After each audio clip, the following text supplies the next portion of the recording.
banyak dikorupsi. Makanya sampai ada menteri yang diproses oleh KPK, ada gubernur yang ditangkap tangan, ada bupati yang korupsi merajalela.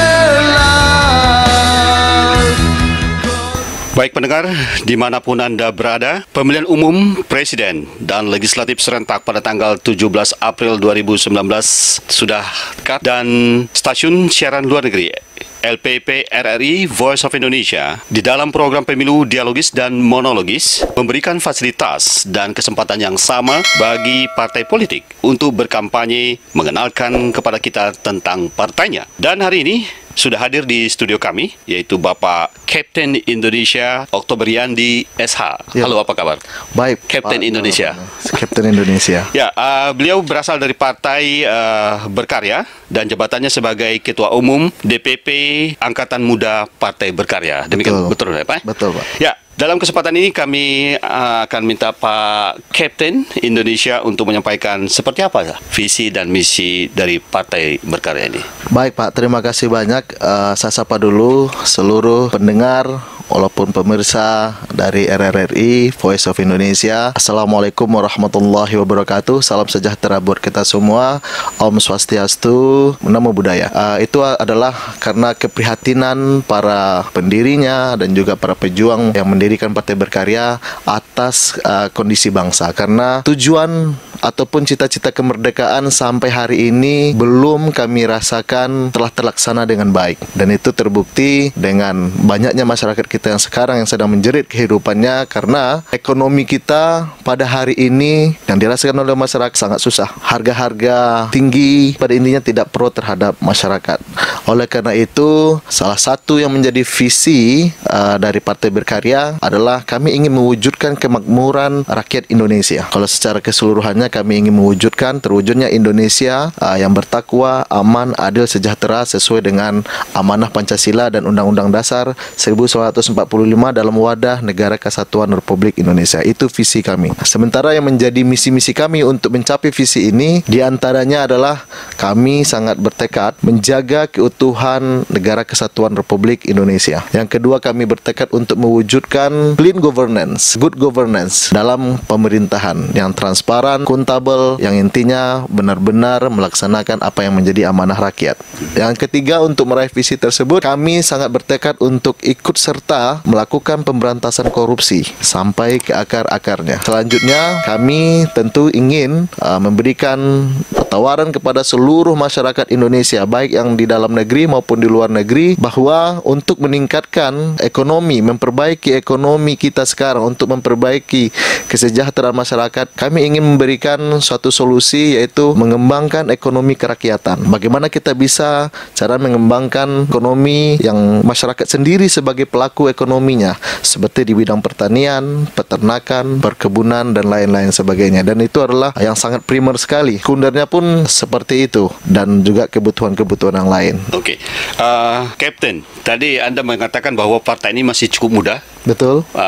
Didirikan di tahun 2016. Tentunya keberanian untuk mendirikan partai ini ada suatu alasan, dan alasan tentu suatu yang berbeda dari partai yang lain. Betul. Nah, tentunya apa yang menjadi pembeda antara Partai Berkarya ini dengan partai-partai lainnya? Betul. Sudah saya sampaikan tadi bahwa kami melahirkan partai ini atas keprihatinan kami terhadap kondisi bangsa. Apa yang kami tawarkan jauh sekali berbeda dengan partai lain. Kalau partai lain, mereka juga mungkin sama secara tertulisnya dengan kami, apa yang menjadi misi-misi mereka untuk mensejahterakan masyarakat, kami melihat hanya sebatas retorika. Sementara kami ingin langsung bersama-sama masyarakat membangun ekonomi masyarakat kembali. Nah, yang kedua, kita bisa melihat partai-partai yang sudah ada sekarang rata-rata semua baik itu pengurus ataupun kader-kadernya, semuanya kita lihat sudah banyak yang terlibat dengan KPK, yang ditangkap tangan oleh KPK. Ini yang menjadi keprihatinan kami juga, sehingga kami bertekad dengan Partai Berkarya, kami ingin bersama-sama masyarakat, bersama KPK, bersama pemerintahan nanti ikut serta dalam rangka membasmi korupsi. Karena korupsi ini adalah penyakit yang sangat kronis yang dirasakan oleh masyarakat kita pada saat ini. Saya boleh mengutip kata-kata dari Ketua KPK Bapak Agus Raharjo, kalau seandainya saja tenaga sumber daya manusia KPK itu cukup, mungkin bisa dipastikan tiap hari ada OTT. Jadi semakin mengkhawatirkan tindakan-tindakan pidana yang sangat luar biasa ini, dan dampaknya juga terhadap masyarakat. Dan ini yang harus kita perbaiki. Tentu di partai kami, semua kadernya, semua pejuangnya, dan juga caleg-calegnya sekarang, kami bertekad untuk ikut serta membasmi korupsi sampai ke akar-akarnya. Ya, Kapten,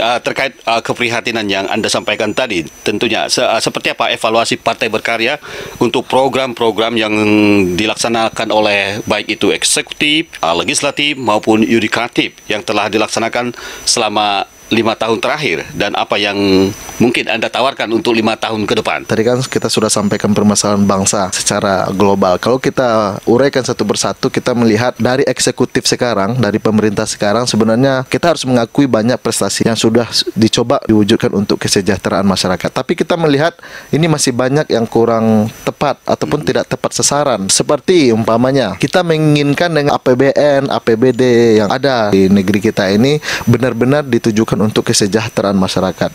Namun pada pelaksanaannya ini kan banyak dikorupsi. Makanya sampai ada menteri yang diproses oleh KPK, ada gubernur yang ditangkap tangan ataupun diproses oleh KPK, ada bupati ataupun wali kota yang diapakan oleh KPK. Tentu kan ini menggambarkan eksekutif kita sedang sangat-sangat bermasalah. Ini kalau di bidang eksekutif. Kalau legislatifnya kita melihat juga sama. Kita melihat dengan banyaknya wakil rakyat dari pusat sampai ke provinsi, wakil rakyat di kabupaten kota, juga banyak yang kena OTT oleh KPK. Dan kita mengkhawatirkan banyaknya, kalau kita lihat di pusat, banyaknya undang-undang tidak tepat sasaran juga. Mungkin kita melihat seperti ada pesanan dari pihak luar ataupun dari pihak penguasa ataupun orang-orang tidak bertanggung jawab yang hanya ingin mementingkan kepentingannya pribadi.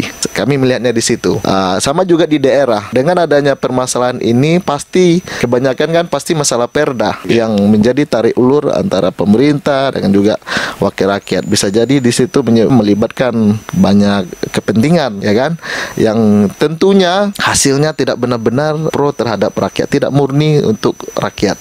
Pasti ada kepentingan-kepentingan yang intinya ini merusak kepentingan rakyat. Kita melihat yudikatif juga banyak yang terlibat korupsi. Seperti kita lihat Mahkamah Konstitusi, ya kan, yang seharusnya berlaku adil terhadap dalam memberikan putusan, tapi dengan tertangkapnya seorang bahkan sampai ke ketua mahkamahnya, sampai ke hakim mahkamahnya, benar-benar menunjukkan ada permasalahan besar di yudikatif kita. Begitu juga di Mahkamah Agung. Sampai kalau tidak salah dulu kan seorang sekretaris dari Mahkamah Agung pun terlibat, dan juga banyak yang lain. Dan tentu kita menginginkan dalam waktu 5 tahun ke depan, kalau umpamanya masyarakat Indonesia, baik itu yang di dalam negeri maupun luar negeri, memberikan kepercayaan penuh kepada kader-kader Partai Berkarya untuk ikut berkiprah menentukan arah perjalanan bangsa ke depan, tentu kami tawarkan hal ini harus kita minimalisir, bahkan harus kita berantas sampai ke akar-akarnya, supaya apa yang dilakukan eksekutif benar-benar memberikan efek terhadap kemakmuran masyarakat. Apa yang dilakukan oleh legislatif juga memberikan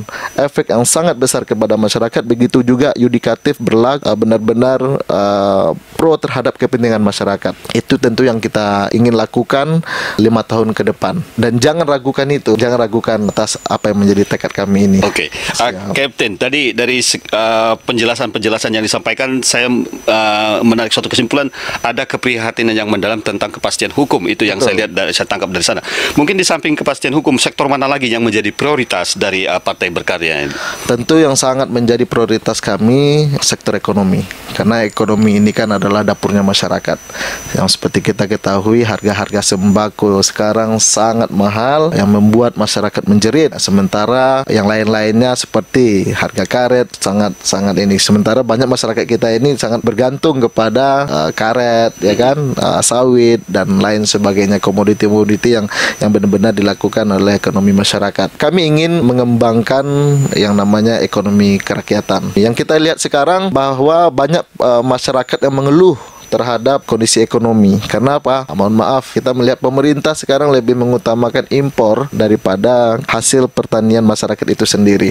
Dan kita melihat ada konflik kepentingan Kepala Bulog dengan Menteri Perdagangan pada waktu itu. Dan ini kan dari kasus ini saja sudah menggambarkan bahwa ada masalah sebenarnya, tidak mementingkan kepentingan masyarakat, dan sementara ada yang membela. Dan tentu kita akan ikut membela orang yang membela kepentingan masyarakat. Kita ingin meningkatkan kapasitas dari masyarakat pelaku ekonomi kita supaya bisa bersaing secara global, dan juga kita harus berani menata ulang lembaga-lembaga yang terkait dengan ini, seperti masalah perizinan. Perizinan ini kan memang sekarang kita mengakui pemerintah sekarang sudah melakukan istilahnya perizinan yang cukup mudah, cepat, dan murah. Itu sebenarnya terjadi di beberapa tempat saja, tapi kalau kita melihat secara merata di Indonesia banyak yang bermasalah, bahwa dalam perizinan ini sangat berbelit-belit. Harus berani melakukan reorientasi ekonomi. Kita terlalu mengagung-agungkan ekonomi modern, sehingga masyarakat yang seperti yang saya sampaikan tadi merasakan bahwa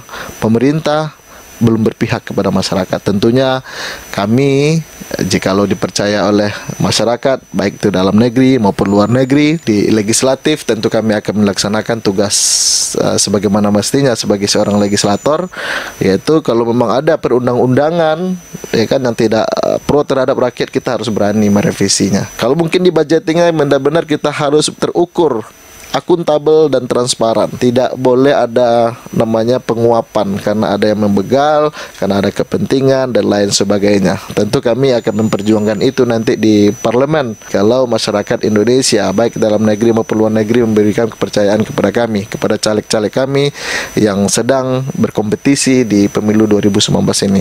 Begitu juga fungsi kontrol, kami akan melakukan pengawasan yang sangat-sangat ketat dan melekat terhadap terlaksananya tugas-tugas pelaksanaan undang-undang oleh eksekutif. Yang kita sekarang rasakan adalah legislatif sepertinya terlalu menurut kepada eksekutif, dan kita melihat ada kong-kalingkong mungkin sehingga setiap yang dilakukan oleh eksekutif itu diaminin oleh legislatif tanpa ada kontrol yang jelas, tanpa ada ukuran yang jelas, sehingga ya masyarakat yang merasakan sekarang. Nah, itu yang kita ini kan. Jadi, kalaupun nanti kami umpamanya ada juga mungkin di eksekutif, ada mungkin kader kami yang diambil oleh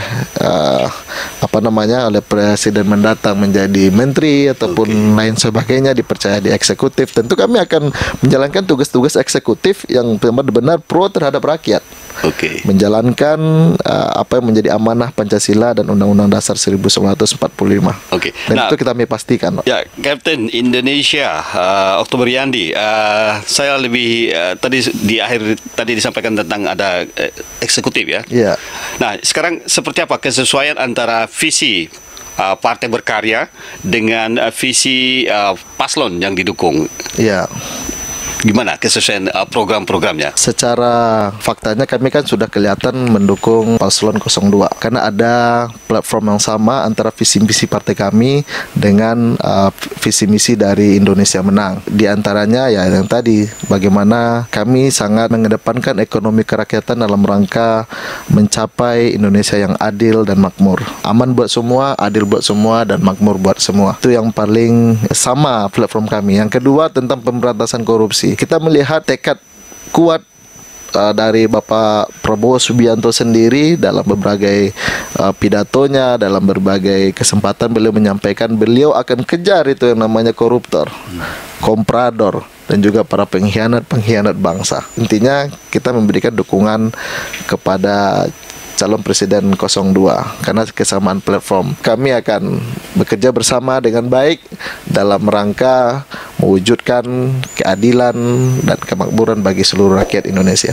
Ya, saya kira kita sudah di akhir dialog kita, Kapten. Siap. Baik, demikian tadi dialog kami bersama Kapten Indonesia Oktober Yandi SH dari Partai Berkarya. Pemilihan legislatif dan pemilihan presiden akan dilakukan serentak pada tanggal 17 April 2019. Dan semoga informasi ini menjadi bahan pengetahuan kepada kita untuk lebih antusias menjadi pemilih cerdas, menggunakan hak pilihnya untuk Indonesia yang lebih sejahtera. Saya Daulat Pane, mewakili seluruh kerabat kerja yang bertugas, mengucapkan terima kasih atas perhatian Anda. bersatu seluruh rakyat Indonesia melawan mereka yang tidak amanah. Nasib kita tak akan pernah berubah jika bukan kita yang merubahnya. Mereka tak peduli akan nasib bangsa ini. Mereka sibuk memperkaya diri. Katanya mengabdi, nyatanya menggerogoti. Mereka maling uang rakyat semua.